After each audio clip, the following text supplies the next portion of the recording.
राजा अम्बरीक को पृथ्वी का अनुपम ऐश्वर्य प्राप्त था, फिर भी वे उसे स्वप्न की संपदा मानते थे तथा अपने चित्त को उन्होंने श्री हरि की मंगलमयी कथा सुनने में लगा रखा था। अपने सारे कर्म उन्होंने यज्ञ पुरुष भगवान श्री हरि के चरणों पर समर्पित कर दिए थे। एक बार राजा अम्बरीश ने अपनी पत्नी के साथ भगवान की आराधना करने के लिए 1 वर्ष तक एकादशी व्रत का अनुष्ठान किया। कार्तिक महीने में व्रत की समाप्ति पर उन्होंने भगवान की पूजा की। फिर ब्राह्मणों को बुलाकर उन्होंने गौएं दान दी। जब राजा ने व्रत के पारण करने की तैयारी की तो उसी समय ऋषि दुर्वासा वहां आ पहुंचते हैं। अम्बरीक ने उनके चरणों में प्रणाम कर उनसे भोजन करने के लिए प्रार्थना की। दुर्वासा उनकी प्रार्थना स्वीकार कर यमुना स्नान करने चले गए, पर इधर द्वादशी केवल घड़ी भर शेष रह गई थी। त्रयोदशी में पारण करना वर्जित था। अतः अम्बरीक ने धर्म संकट में पड़कर धर्मज्ञ विद्वानों के साथ परामर्श किया और पूछा कि ब्राह्मण अतिथि को बिना भोजन कराए स्वयं जी में लेने तथा द्वादशी रहते पारण न करने के दोषों में मुझे कौन सा काम करना चाहिए जिससे मुझे पाप न लगे। पंडितों ने उत्तर दिया, धर्मशास्त्र में ऐसा कहा है कि जल पी लेना भोजन करना भी और नहीं पिए, इसलिए इस समय आप केवल जल से पारण कर लें। भगवान का ध्यान करते हुए राजर्षि अम्बरीक ने जल पी लिया और भोजन के लिए वो दुर्वासा ऋषि की प्रतीक्षा करने लगे। दुर्वासा जी जब स्नान संध्या आदि कर्मों से निवृत्त होकर लौटे तब राजा ने उनका यथोचित अभिवादन किया, पर दुर्वासा ने अनुमान से समझ लिया कि राजा ने भोजन कर लिया है। वे क्रोध से कांपने लगे और हाथ जोड़े सामने खड़े अम्बरीक को डांटते हुए उन्होंने कहा, तू राज्य के मद में मतवाला हो रहा है। भगवान की भक्ति तुझे छू तक नहीं गई। तूने अतिथि सत्कार के लिए मुझे निमंत्रण दिया, परंतु मुझे खिलाए बिना ही स्वयं खा लिया। देख, तुझे मैं अभी इसका फल चखाता हूँ।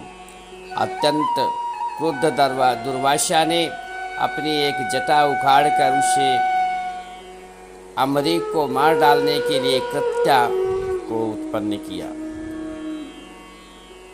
प्रकट होते ही कृत्या हाथ में तलवार लेकर राजा अम्बरीक पर टूट पड़ी, पर राजा अम्बरीक इससे विचलित नहीं हुए। उनका रक्षक सुदर्शन चक्र भगवान श्री हरि की प्रेरणा से कृत्या को नष्ट कर दुर्वासा की ओर बढ़ा। दुर्वासा ऋषि अपने प्राण बचाने के लिए वहां से भागे। चक्र भी उनके पीछे हो रहा।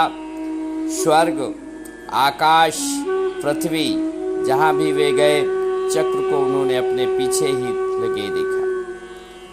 अब वो घबरा गए, भागते हुए ब्रह्मा जी के पास गए, फिर शंकर जी के पास गए, पर किसी ने भी चक्र से उनकी रक्षा करने के लिए तैयार नहीं हुए। ये सबके सामने ऋषि दुर्वासा गिड़गिड़ाते रहे, हाथ जोड़कर प्रार्थना करते रहे। तब भगवान शिव ने उनसे कहा कि तुम भगवान के भक्त के द्रोही हो, इसलिए हम आपको नहीं बचा सकते। अब इस चक्र को विश्वेश्वर का शस्त्र है, वही इसे रोक सकते हैं। तुम भगवान की शरण में जाओ। ऋषि दुर्वासा अपनी रक्षा के लिए भगवान श्री हरि का ध्यान करके कहने लगे, उनकी शरण में गए और कहा कि हे अनंत, मैं अपराधी हूँ, आप मेरी रक्षा कीजिए। मैंने आपके भक्त का अपराध किया है। आप इस विपत्ति से मुझे बचाइए। भगवान श्री हरि ने जब ऐसी प्रार्थना दुर्वासा ऋषि से सुनी तो बोले कि मैं सर्वथा भक्तों के अधीन हूँ, क्योंकि मैं ही उनका एकमात्र आश्रय हूँ, जिसका अनिष्ट करने से आपको इस विपत्ति में पड़ना पड़ा। आप अपने प्राणों की रक्षा चाहते हो तो उसी के पास जाइए। भगवान ने आदेश कर दिया, क्योंकि निरपराध साधुओं का अनिष्ट करने के प्रयत्न से अनिष्ट करने वाले का ही अमंगल होता है, उसका कल्याण नहीं होता। सुखदेव जी ने कहा, परीक्षित, दुर्वासा ऋषि लौटकर राजा अम्बरीक के पास आए।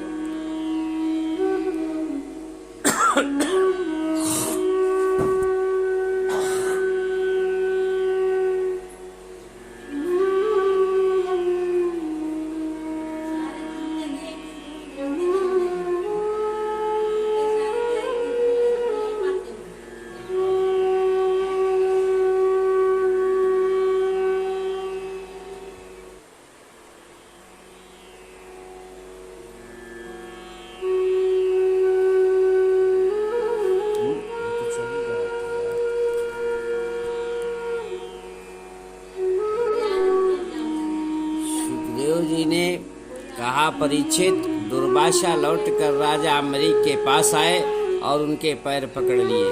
राजा अम्बरीक ने सुदर्शन चक्र की स्तुति करते हुए कहा कि हे सुदर्शन, आप अग्नि स्वरूप है, आप ही परम समर्थ सूर्य और समस्त नक्षत्र मंडल के अधिपति चंद्रमा भी है।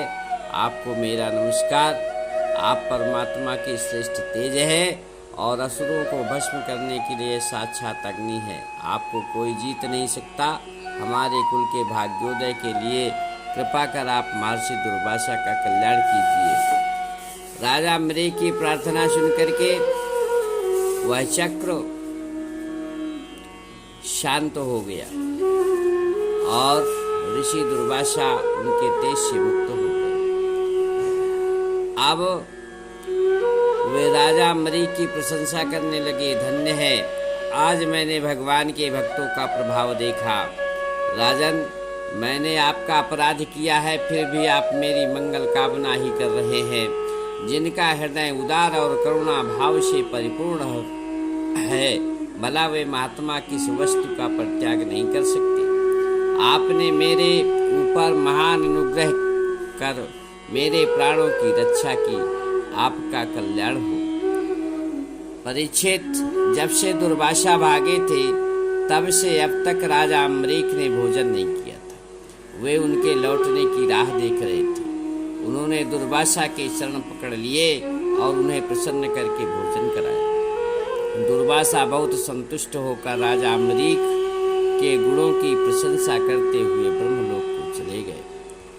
अपने कारण दुर्वासा का विपत्ति में पड़ना और फिर अपनी ही प्रार्थना से उनका छूटना, इन दोनों बातों को अम्बरीक ने अपने द्वारा होने पर भी भगवान की महिमा समझा। कुछ काल बाद पुत्रों को राज्य देकर राजा अम्बरीक तप करने वन में चले गए और वहां भगवान में मन लगाकर मोहाशक्ति से मुक्त हो गए। बोलो वृंदावन बिहारी लाल की।